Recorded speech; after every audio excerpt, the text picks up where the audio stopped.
So welcome back to my channel. I'm your girl AP Inspired 78. Real name is Adrienne, and this is chapter 2 of why I quit my job. If you are new to my channel, I want to welcome you.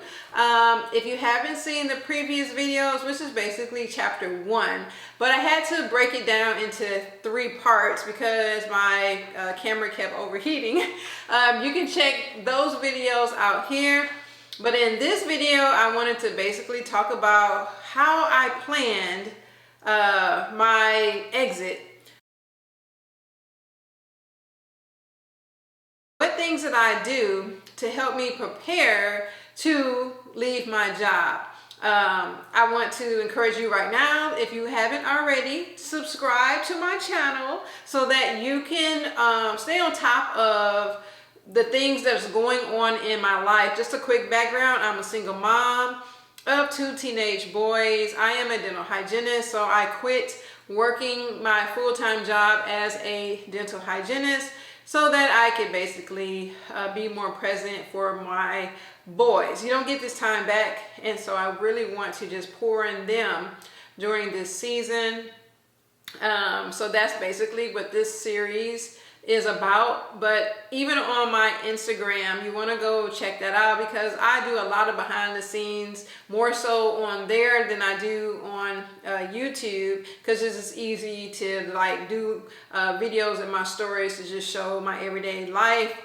So please check out my Instagram and also subscribe to this video. And if you like this video and if you like previous videos, please hit the like button, join my community, because there are a lot of single moms out there. I know I'm not alone. I just want to be an example to others, to encourage them along the way that I am like you. And if I can do it, you can do it too. I know everyone's situation is different, but we all are going through very similar things. So I'm just putting myself out there to encourage others that, you know, you got this. It might take a minute and it might even be a little bit hard, but you got this. And I believe in you, even though I've never met you through the screen. I'm giving you positive vibes, okay? So let's just jump right into this video. Now, if you saw the other videos, you're probably like, girl, I've been waiting on this. Like, what did you do to prepare to just leave your job like that? First of all, it required and still requires lots of prayer, okay? You have to like literally be like, Lord, I'm about to take a leap. What you're waiting on is for God to move. And God said, if you would just move, I would take you and push you and direct you into purpose. Somebody needs to give God praise right there. And I need you to help me, because God can see beyond today. You can't.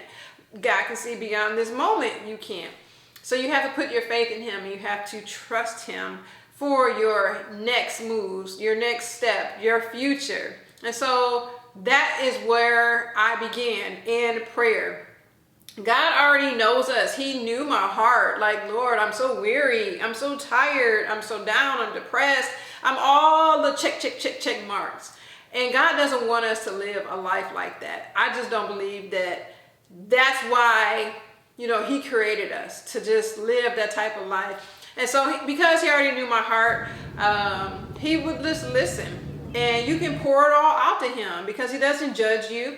He wants to talk to you and hear you. I know a lot of people probably don't even believe in God. Do you? I believe in God. And so, of course, I'm going to talk from that aspect.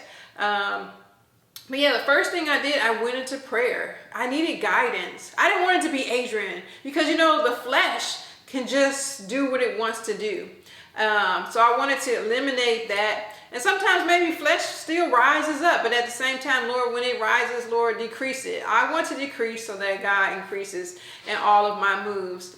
So I'm constantly in prayer. I'm constantly talking to God about, you know, am I doing the right thing? You know, help me along the way, Lord. Continue to give provision, which He has, and He's just making a way, and He's just going to guide me, you know, as time progresses. He will not forsake us. That is what the word says, and I'm just standing on the word. All right, so the next thing I would say for me, what I did, and maybe you can take this, but you have to save money. On my budgeting Instagram, I talk about like, you know, I was doing cash envelopes. So I was basically touching cash. I love cash. So I had certain categories in which I would put my cash into. But, you know, you have to, when you're doing your budget and you're spending money, you have to track your spending. You can't just be out there like a drug dealer just doing that. You have to know where your money is going. And so for months on top of years, I've been tracking my expenses. And so because I've been able to do that, I can put my expenses into different categories and figure out what are the main categories that I need to focus on with my bare bones budget. Now, Dave Ramsey talks about the bare bones budget a lot, and basically it's your main essential bills and things you need to live on. Now, I did create a bare bones budget from the my monthly tracking of my expenses. I did add a little bit of extra into my bare bones budget, which is not basically in the bare bone, like, oh my gosh, this is it. This is the only thing that you can pay for, because I do believe that you should make some wiggle room for just life. For example, for my entertainment, I just put $50 in there. Although I will be looking for different activities in which are free. And there are plenty of things that you can do for free. You just have to get on Google and look for things. But I did put $50 in there. And if I don't spend it, I don't spend it.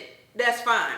But I don't ever want to feel like I'm in a chokehold and I just can't do anything. I also included like eating out in my bare bones budget, because your girl, although I don't mind cooking every day, some days it's just like, you know what, I'm tired, I'm ordering a pizza for y'all. So put that, you know, in your bare bones budget as well. I didn't necessarily put like gifts in there. I do have a miscellaneous category, so if I wanted to buy someone a gift, that can come out of there. But I gave myself some wiggle room so I'm not stressed out, you know, regarding my budget or expenses. And I did aim a little bit higher in different categories, so that, because bills fluctuate, especially like in the summer, my electricity bill may go up a little higher because the air conditioner is always running.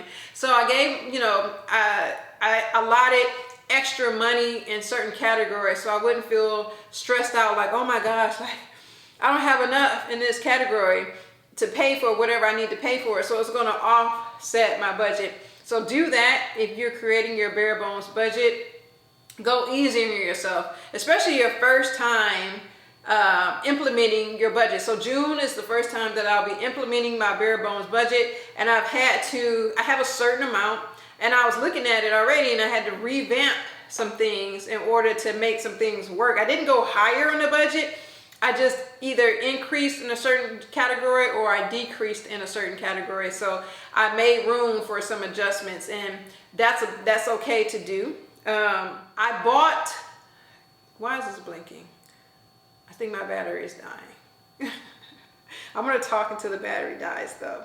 I did purchase items in bulk. So I have a Sam's Club membership, and I allot $100 per paycheck previously for Sam's Club, because the boys, they're teenagers, they're always hungry. And I was buying items in bulk. So I have a lot of like the toiletries, toilet paper and stuff like that. And then my coworker, she does bulk shopping, like what do you call it? Couponing and all of that stuff. So she would bring items to the job for cheap, and I would just like get them, like toothpaste and all of that stuff, like razors. So I got purchase items in bulk. That will also help save money, so that, you know, if you ever quit your job and you're not out there having to shop for different things like soap. I did a lot of things in bulk. And then next, now I talked about in my other video where I don't have medical insurance. And because I knew that this time in my life, this season was going to come up, I did go to all of my annual visits. Like, I used my insurance, and then I was having those medical issues too. But you know, I did my colonoscopy, well, I did the colon guard, I did everything, so that I'll be all caught up with all my yearly exams. So that's something you may want to think about or consider if you're going to quit your job and you currently have medical insurance and you won't have it. Use it while you can. And I'm grateful that all of my results came back negative.